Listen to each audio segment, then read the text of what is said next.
You're listening to an Airwave Media Podcast. Hello everyone, Stakuyi here. And I'm Gabby. And we are the hosts of History of Everything, a podcast which you can probably guess by the name is, it's about everything. Do you want to know why people thought potatoes were evil and would give you syphilis? Are you curious about all the stories of the terrible and stupid ways that people have kicked the bucket over the years? Do you want to hear tales about all of the different badasses of history and the lives that they had brought to life? Well, if so, then look no further. History of Everything is just the right podcast for you. It's available on Spotify, Pandora, and anywhere else that you get your podcast from. Join us for some fun and just see how weird and wacky history can be.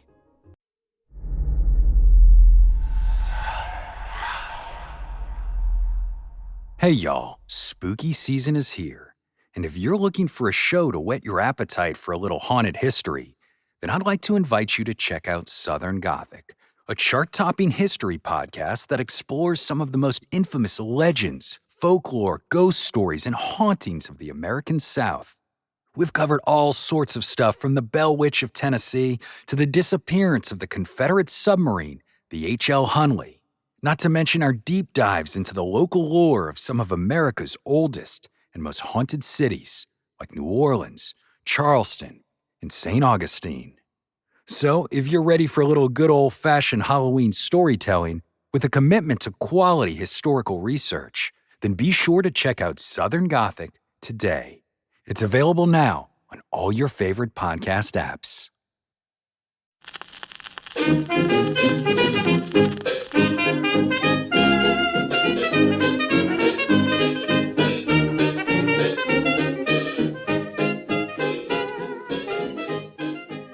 Hello, delicious friends, and welcome to Who Did What Now, the history podcast that's not your history class, with me, your host, Katie Charlwood, history harlot and reader of books. If you are listening to this on day of release, you might be thinking, hey, this is late. And it is. You are correct. You see, what happened was, I had another episode up. It was ready to go. It was on a schedule, and it involved a double agent. It involved like scenic journeys and natural disasters and espionage and a strange connection to the IRA. Like, it had all this stuff. And it also, in the centre of it, had a mass bombing of civilians. And it felt, to me personally, that given the current situation in Gaza with the strikes on the refugee camp, the UN refugee camp in Rafah yesterday, that it seemed exploitative. It was just not the right time. It's a story that will go up at some point, but right now is not the right time for it. And it felt wrong to have it up. And it felt wrong because I'm in contract to have ads on my episodes. And it felt awful to profit off of that. And so I pulled it. I just pulled it because my conscience is here somewhere, but it is. And so I pulled it. And I already had this ready to go. Well, not ready to go. I had notes put together. So hopefully I have enough notes that I can make a cohesive story. But I guess we'll find out, won't we? So I was chatting to my cardigan owl last night, and I told them my plans, and they fully supported me in this endeavour. And as such, this is where we're at. And I decided to try and give as much as I can. I'm trying to spread awareness. I'm trying to donate as much as I can. Like, I decided that my Sunday gig, the gig that's in 5 days' time in Glasgow, is it 5 days? I don't know. It's in Glasgow, 2nd of June. It's a Sunday. And I decided that the rest of the tickets, I'm just going to put up as a pay what you want. So if somebody wants to pay 50 cents, they can pay 50 cents. It doesn't matter. I've already broken even on the tour, right? I don't need to make any more money on this. Like, my cousin, I'm staying with them. So, like, I've got accommodation covered. Like, I'm good. So everything I make from this show, I'm just going to donate. Operation Olive Branch. I've got stuff that's going to like eSIMs, neonatal care, prenatal care. There's just all this stuff. And I'll put links down below. So if anybody wants to donate, they can. And if anybody was thinking, sure, I might go to this Glasgow gig. Well, now you can go for like as cheap as you like. But everything's just going to go to Gaza because I just have to do something because I'm sick of feeling helpless. And so I'm going to do it. So there you go. And I know what you're thinking. You're thinking, quit your jibber jabber and fact me. And fact you I will. But first, we've got to get our source on. Our sources are Leonard and Togo by Pam Flowers, Polar Pilot by Dorothy Page, Leonard Sapala, The Siberian Dog and the Golden Age of Sled Dog Racing, 1908 to 1941, by Bob Thomas. Race Against Death, A True Story of the Far North by Seymour Reed. The Race to Save Nome by Mike Kobach. And of course we have our old friends, History.com, Biography.com, and TheSmithsonian.com. Are you sitting comfortably? Good. Then let's begin. So you all should know me very well at this point, and you know that I love history that is often not shared, often not known. And this one, as it turns out, we hear all about one particular player because one dog had really good PR, right? That's it. Really good PR this one dog had, and you don't really hear about the rest. And you don't really hear much about what actually happened on the journey because the real journey are the friends we made along the way. No. Anyway, we're going to tell you about me. There's no one else here, just me and my thoughts, which is basically like having another person here, except that person is going, I hate you all the time. The joys of ADHD and rejection sensitive dysphoria. Anyway, I am sure you guessed from the title of this episode that today we are discussing the Great Race of Mercy. Parentheses. The 1925 Serum Run to Nome. Our story starts in January 1925 in a wee village called Nome in West Alaska. So it's January, it's winter, it is cold as balls. Like, Alaska, not exactly known for, warmer climes, but in winter especially, you could freeze the balls off a brass monkey. It is lay chilly, right? Very cold. C'est froid. It is a very, very cold place. You've got snow, you've got ice, you've got blizzards and snowstorms and frozen rivers and lakes and harbours. Like, it is a hard existence to be there. And you really have to be hardy to survive that.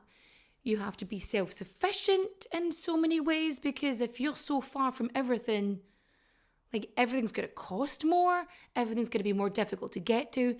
Like it's not great. And also, it's the 1920s, so also not super. So it's January 1925. Shit's cold. Okay. Now, a wee bit of backstory on Nome. So, originally, the inhabitants would have been, it's Alaska, they would have been native Alaskans. I know, you're shocked at this information. Now, I don't know exactly what Alaska natives would have resided there originally. I'm not too up on that, but if you do know, feel free to add in the comments or to message me or tweet me, threads, all that jazz. Now, I don't know if it's Aleut, Inuit, Yupik, Inupiat, Ayak, Tlingit, Haida, Tsimshian, and other First Nation peoples, because I'm I'm really bad at this. Did I say Inuit? I feel like I didn't say it. Maybe I did. But yeah, I'm not sure which were specifically in this region, but they would have been indigenous Alaskans there originally. Now, of course, being so close to other areas, there's probably some transfer over from like the Asian side of Russia. Probably. That seems correct, doesn't it? Like there would have been some people walking over those ice bridges. But yeah, who's to say? Anthropologists, probably.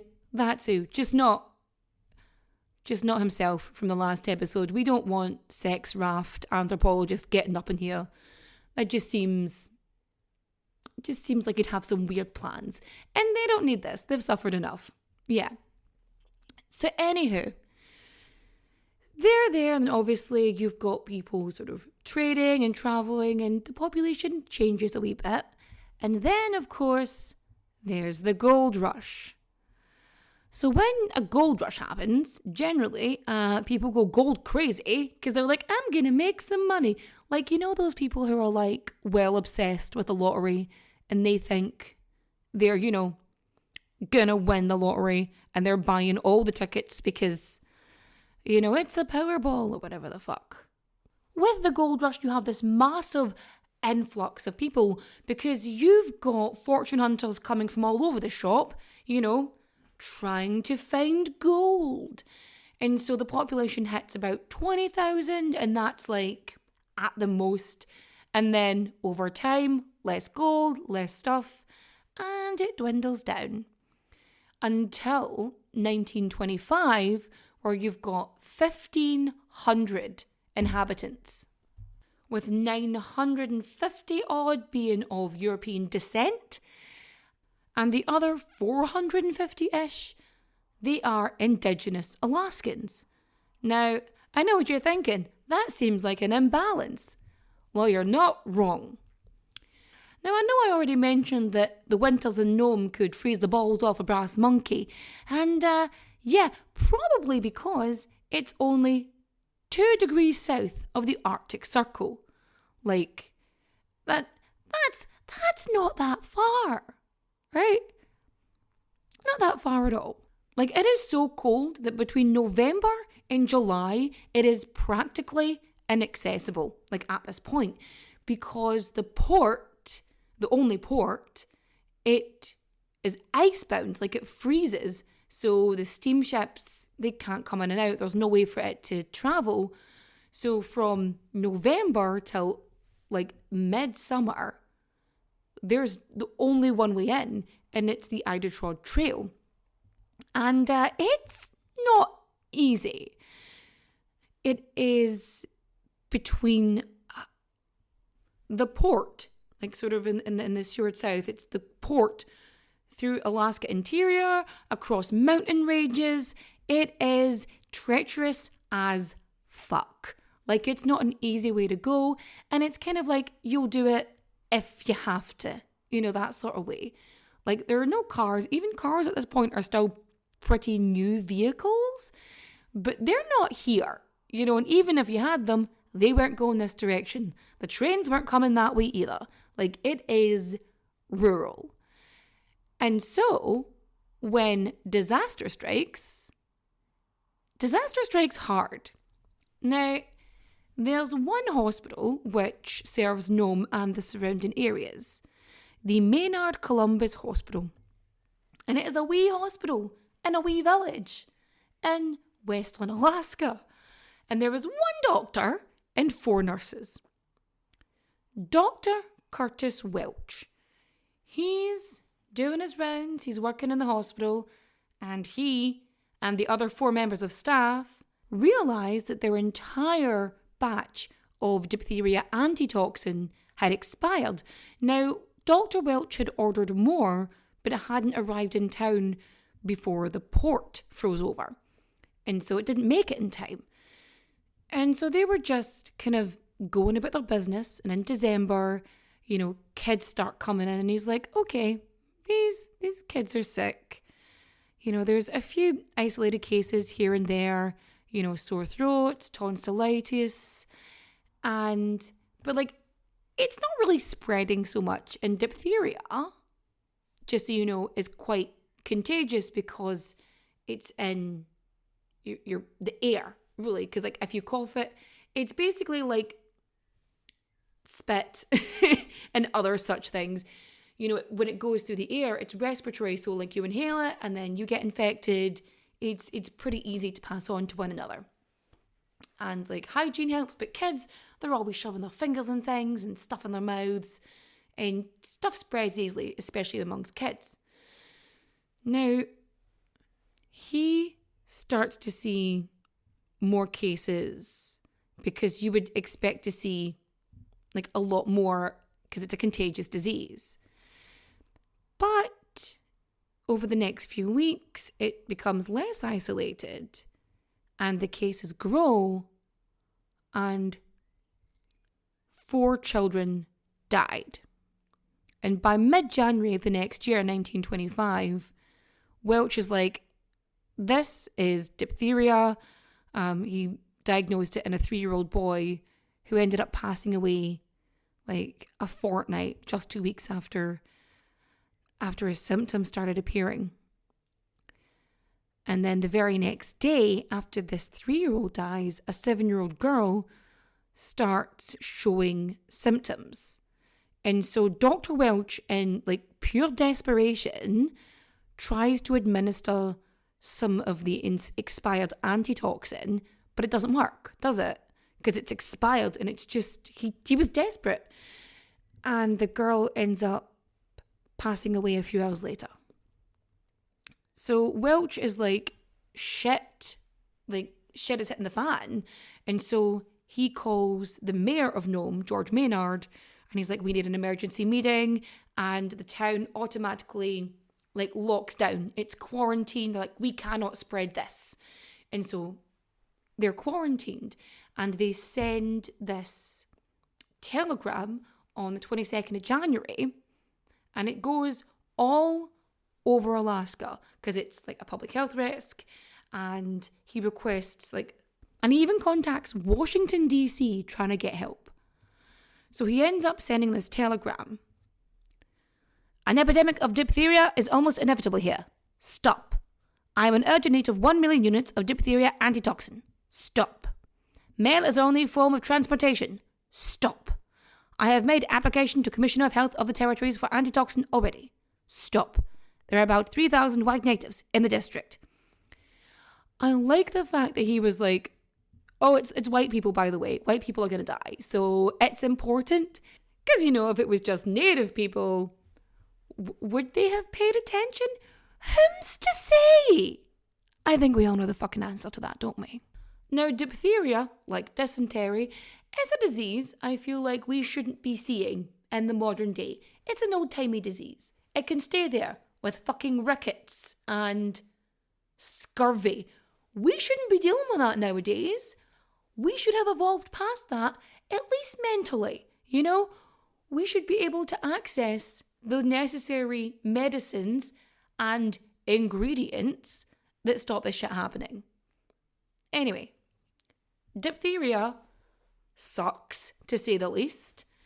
You go hoarse, it gets really sore to swallow, like you have difficulty swallowing and it's really fucking sore. You have a sore throat, generally. One of my favourite words ever, actually, malaise, which is like a general feeling of being unwell, right? You get a low-grade fever and a really fast heart rate. And that's if you're an adult. If you're a child, it's so much bloody worse because you have nausea, vomiting, chills, headaches. Like, it is a horrific experience, especially when you're wee, because the younger you are, the less you have to compare it to. So for a lot of these children, it will be the worst thing they ever experienced in their lives.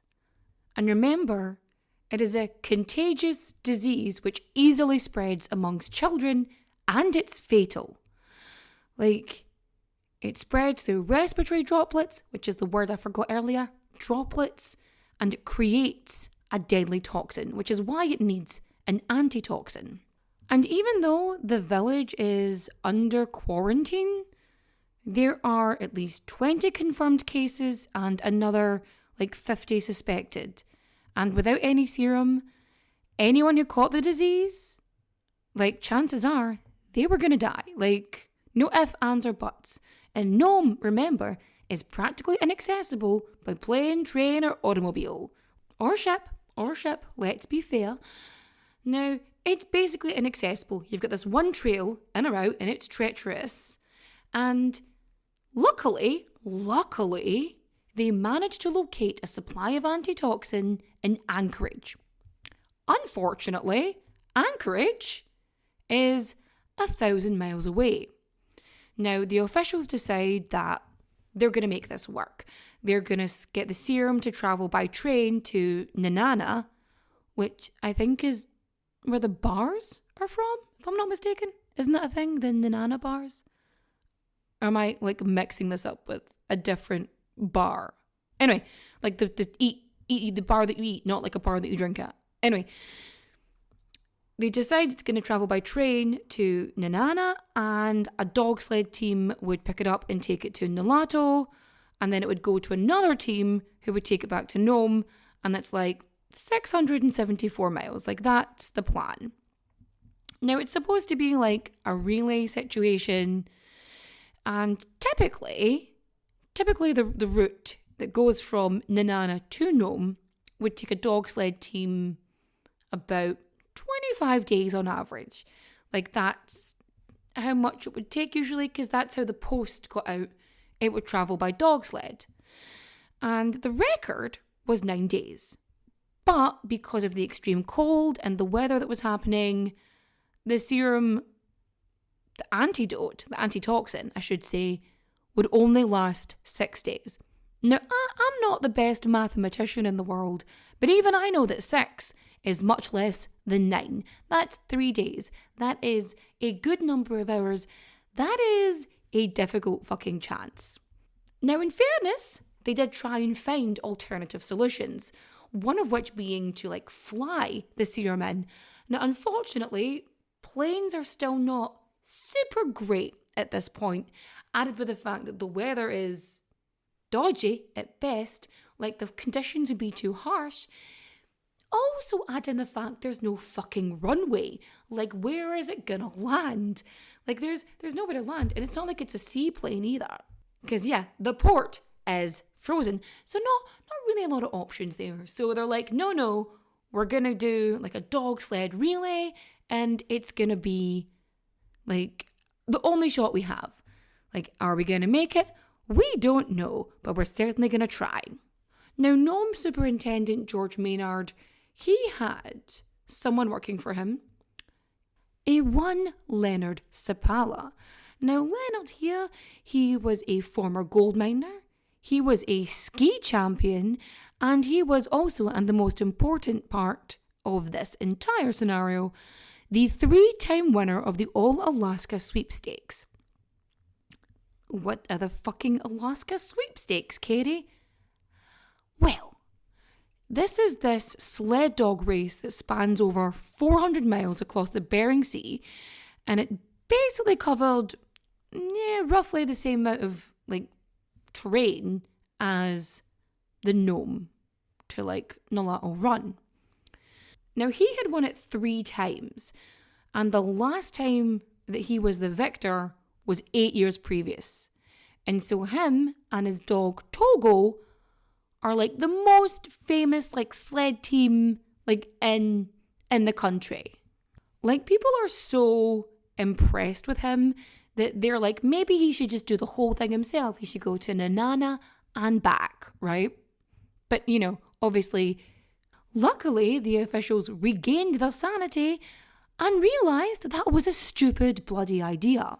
So 5 days after Dr. Curtis Welch's telegram went out, Leonard Sapala is headed for Nulato with his dog sled.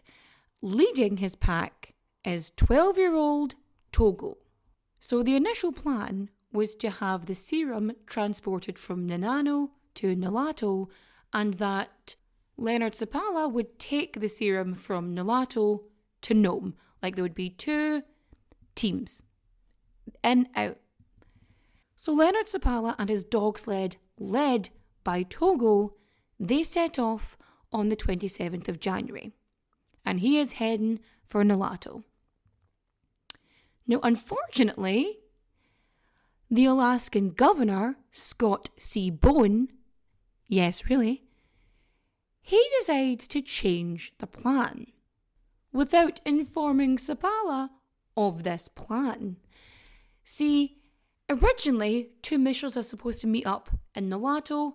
It gets passed over from one to the other, and off he trots Sapala's away. Now, instead of just having 2 missions, it's decided that in order to ensure sort of the best possible outcome, that the teams would be waiting in different roadhouses. So it would be like a sled relay, and it would just be passed from one to the other in order to ensure that the teams and the dogs and the mushels would all be, fresh, that they would be faster and it would be more efficient. And so it would get through quicker so that nobody would be too run down because, again, they're all traveling through this really harsh terrain in fucking awful weather because it's like 20 degrees lower than it should be, and it's like one of the worst recorded winters. It is bad, really, really bad. So now it seems like a good time to take a wee break and hear a little from our sponsors.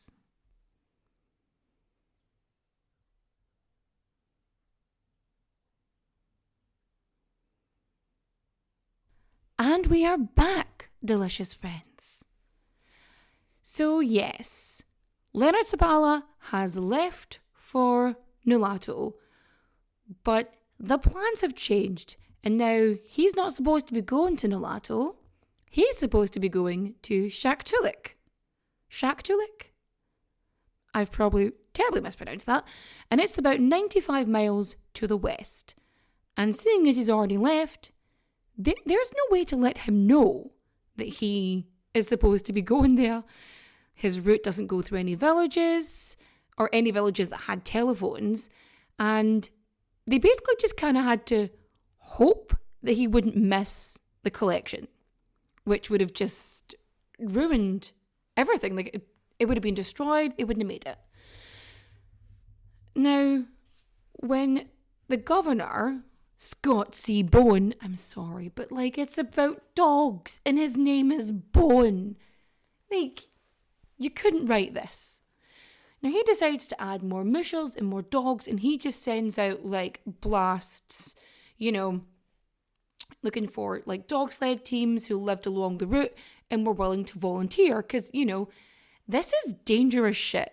This is not an easy trek by any standards. And 20 mushels sign on, and there are mailmen, trappers, guides, and sweepstake racers. So people who are used to the trail, and they come from all these different backgrounds. They're all from different regions, and you have sort of people of European descent, you have Norwegian immigrants, and you also have indigenous Alaskans.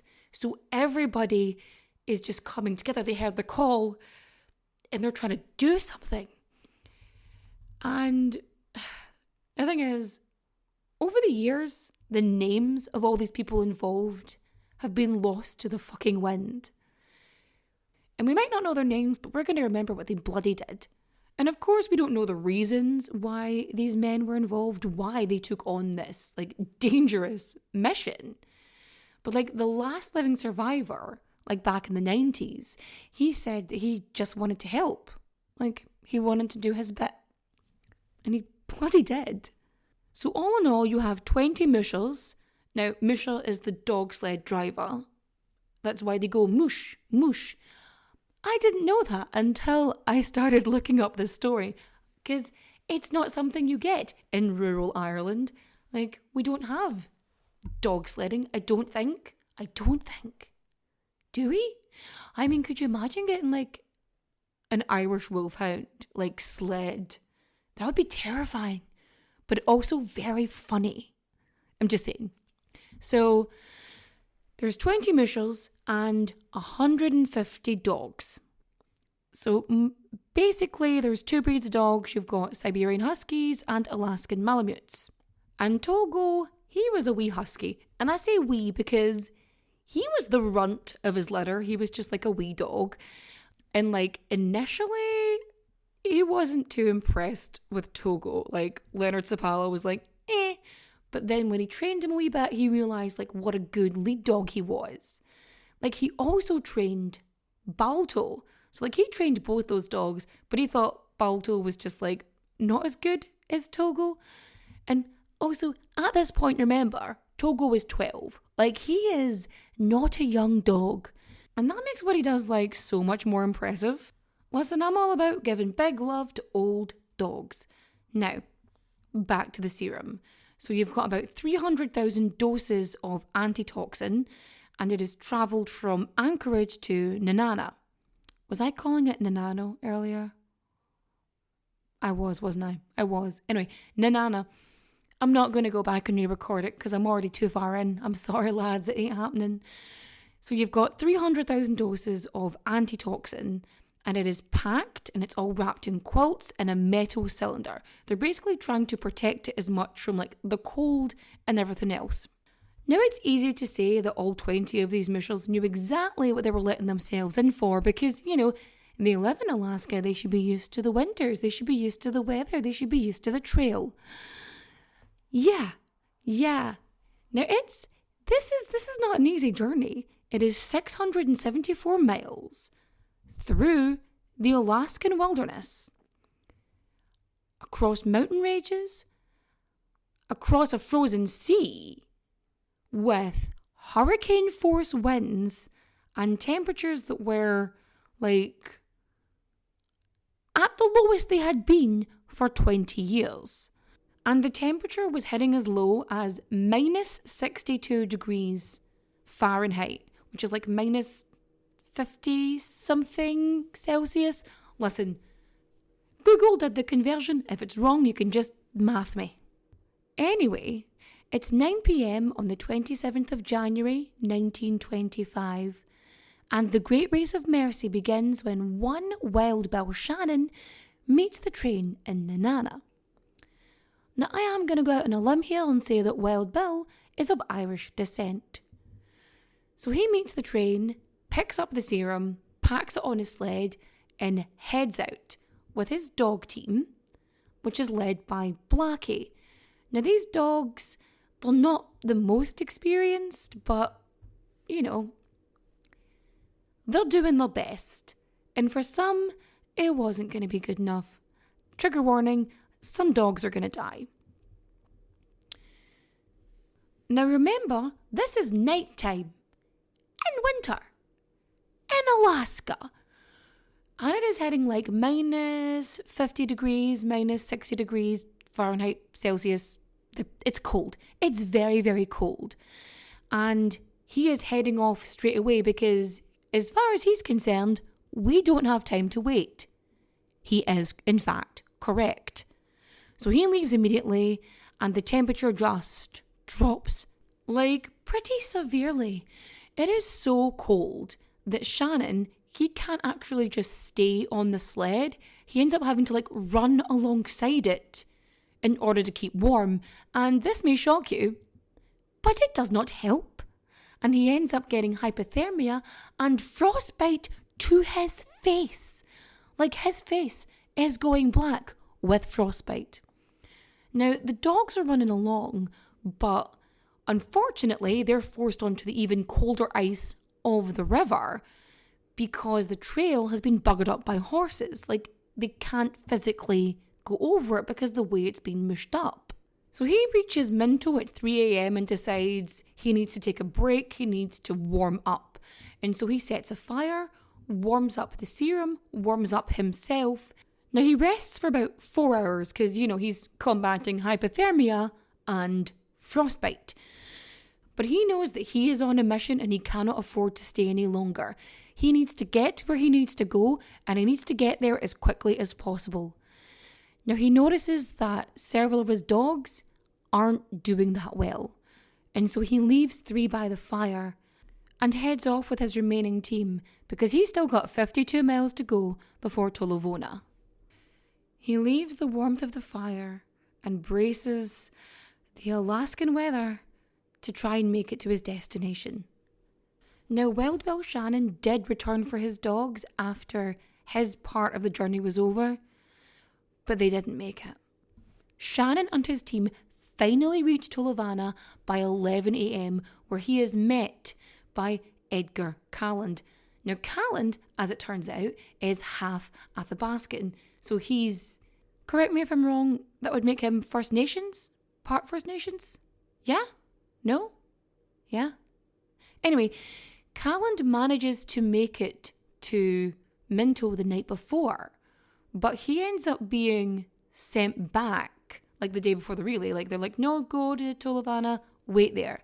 And so he does. So when he gets the serum from Shannon, who is in pretty bad shape, he ends up warming it in the roadhouse, like by the fire. And once he's like, it's sufficiently warm, off he heads with his dogs. And he is making his way through forest. And he takes the serum all the way across to Manly Hot Springs. When he gets there, the owner has to pour boiling water onto the handlebar of the sled because Callan's hands had frozen to it, like right to the sled. So from this point, it's mainly Athabascan people that are transporting the serum like across Alaska. And no, I could not find their names. Are any of us really that surprised? No. Yeah, so a bunch of First Nations people transport the antitoxin until it finally reaches the hands of Edgar Nolner. So he picks it up at Whiskey Creek and he is racing towards Galena, hoping that his dogs know the trail well enough to make it there. Because he can't actually see his dogs. He can barely see his hand in front of his face because of the fog that's coming off the snow. Like, he cannot see shit. Like, it is blind faith at this point.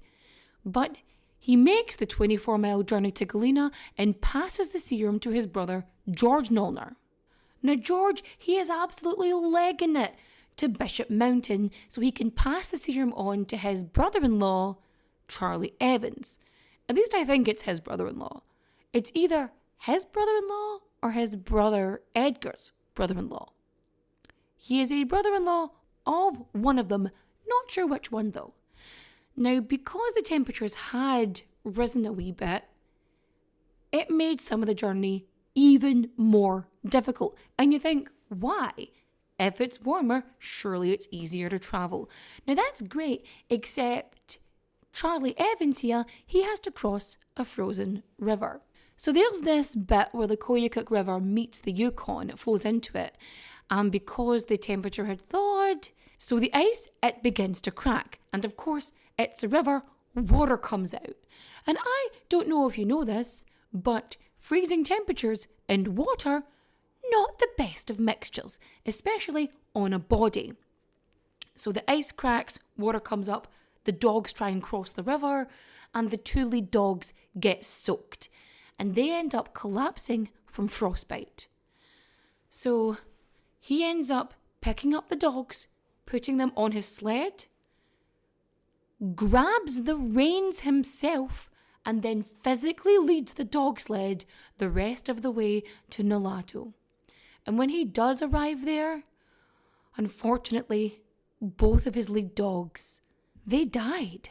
So Evans, he lands in Nulato at 10 a.m.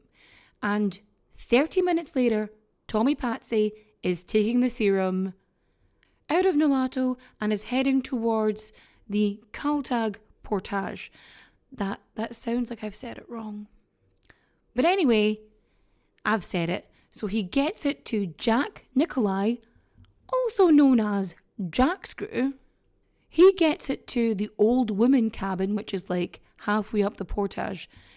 The antitoxin is then passed from Jack Screw to Victor Anajic, who gets it down the second half of the portage and hands it to Miles Ganagnan.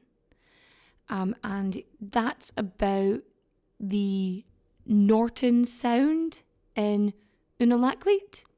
And that's about 5 a.m. on January 31st. Now, there's a storm brewing, and there's supposed to be like this shortcut you can take across like the ice of the Sound.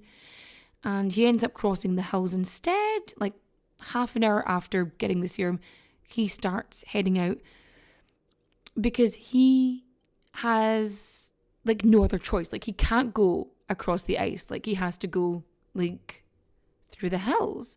And there is a whiteout. And they do manage to clear by the time he reaches the shore. And by 3 p.m, he arrives at Shaktoolik. Now, again, this is where Leonard Seppala is supposed to be, but he has not been notified because there's no bloody way to notify him. But luckily, they had a backup plan because Henry Ivanov was there.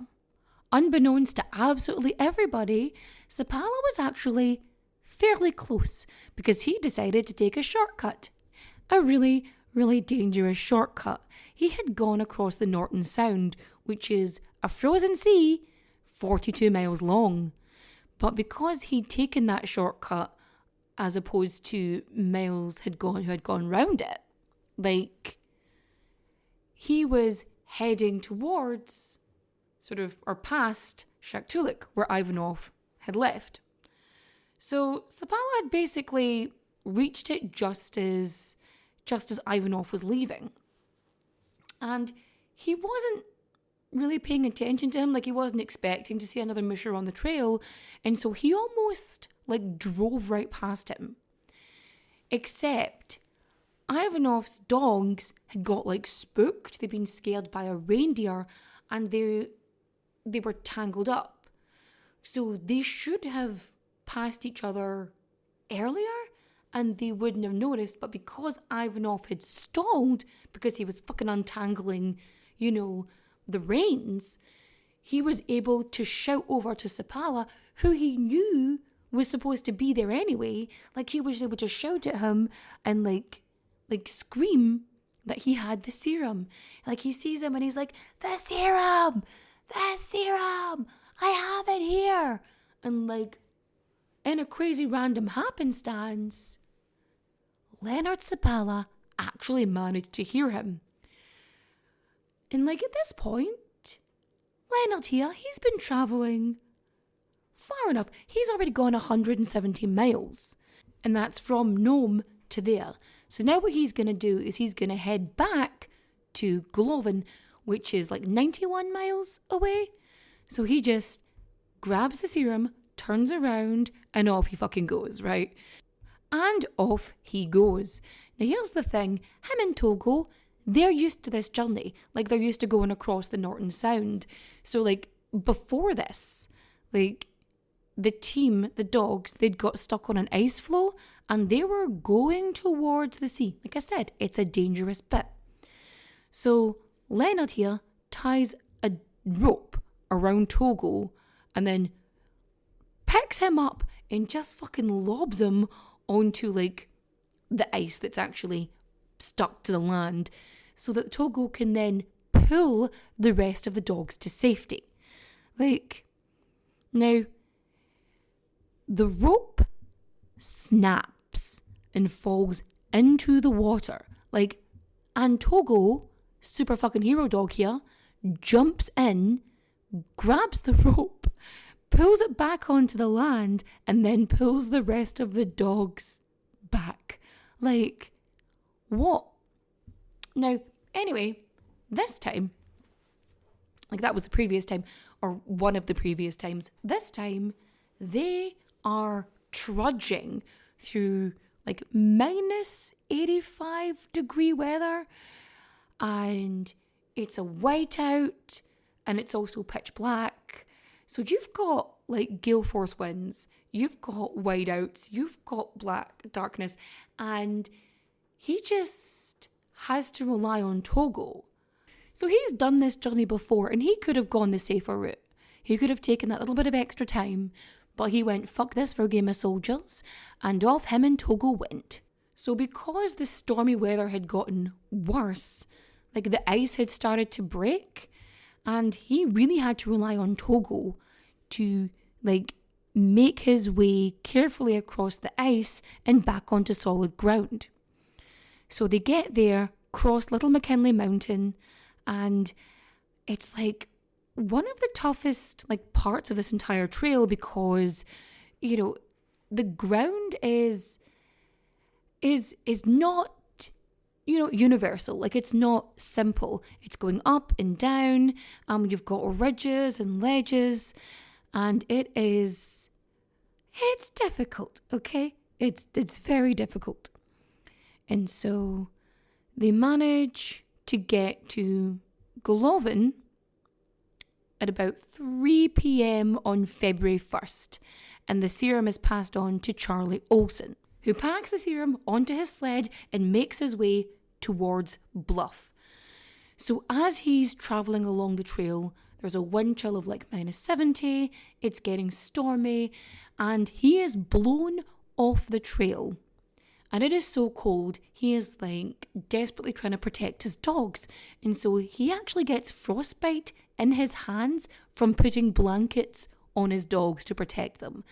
So when he finally reaches Bluff at 7 p.m, and he should have been there much earlier, when he finally reaches there, like, he is not in good shape. And he passes the serum on to the most person who got all of the glory from this scenario, Gunnar Kasson. So Gunnar, he had actually worked for Leonard Sapalo. Like, he was an employee / colleague / person. And Balto was his main dog, who, like, Leonard didn't really rate. And I'm not here to insult an animal because I'm not going to be mean to dogs, because as we know, all dogs go to heaven. But also justice for Togo. Justice for Togo. So yeah, anyway, he's like waiting out the storm, and he realises there's no waiting out the storm. It's not getting any better, and this serum needs to get going. And so he breaches the storm. There's like 80-mile-an-hour winds at this point, like, and he is just powering through, where he gets hit, or the sled gets hit by one of these winds, and the serum is just like knocked right into the snow. Like, luckily it's like bundled up in blankets and furs and then encased, but he knows if it gets too cold, like, it's useless. And so he has to pull off his glove and like stick his bare hand into the snow so he can physically grab like this tube and like pull it out. And he ends up getting like really, really severe frostbite because of it, but he manages to save the serum. So Gunnar Kasson, this leg of the journey was only supposed to be like 28 miles, and he makes it, and he's early, even with like the snow battering him and him waiting it out, you know, like, he's going. Now, I think a lot of this is like time that was made up by Leonard, but I'm not here to like make a big deal of it. But anyway, so because he's doing so well and he's making up such good time, when he reaches Solomon, instead of waking up Ed Rowan, who's supposed to be doing the next leg of the journey, he just keeps going because he doesn't want to wake him up. He doesn't want to have to get the dogs ready. He's like, I'm just going to keep going. I think I can make it. And so off he goes. Now, he manages to arrive in Nome at 5:30 a.m. on the 2nd of February, 1925. So in a shocking turn of events which surprises absolutely fucking no one, the serum, as it turns out, has frozen. Luckily enough, Dr. Curtis Welch is managed to thaw it and treat his diphtheria patients. So as the sort of relay was ongoing, like, more people had contracted diphtheria. So needless to say, they were incredibly grateful that the serum arrived, especially arriving early. So within 3 weeks of the serum arriving in Nome, like, the quarantine was lifted and the epidemic threat was gone. And so on the 21st of February, 1925, the village of Nome was saved by 20 mushers, 150 dogs, who had travelled 674 miles over the course of 127 hours. and 30 minutes, which is about 12 hours earlier than they had anticipated. So because Gunnar and Balto were the ones to arrive in Nome, they got a lot of the publicity and a lot of the credit. Basically, they had really, really good PR. And Balto gets all this praise and he gets a movie and all this stuff, even though Togo is the one who did like the most difficult part of the journey. Justice for Togo. But yeah, they're saved. And the rest of the mushers, or all the mushers, they end up getting, what was it now? Like $35, which is, in today's money, $627.10. Yes, I did look it up. And they end up getting medals. What was it now? Like, the people who'd made the serum, like, they sent out medals, or maybe President Calvin Coolidge. The sources are spotty in old-timey newspapers. They were just like, yeah, that seems fine. That'll do. But, yeah, that is the story. That is our good news, where a town... It was mainly children who had contracted diphtheria.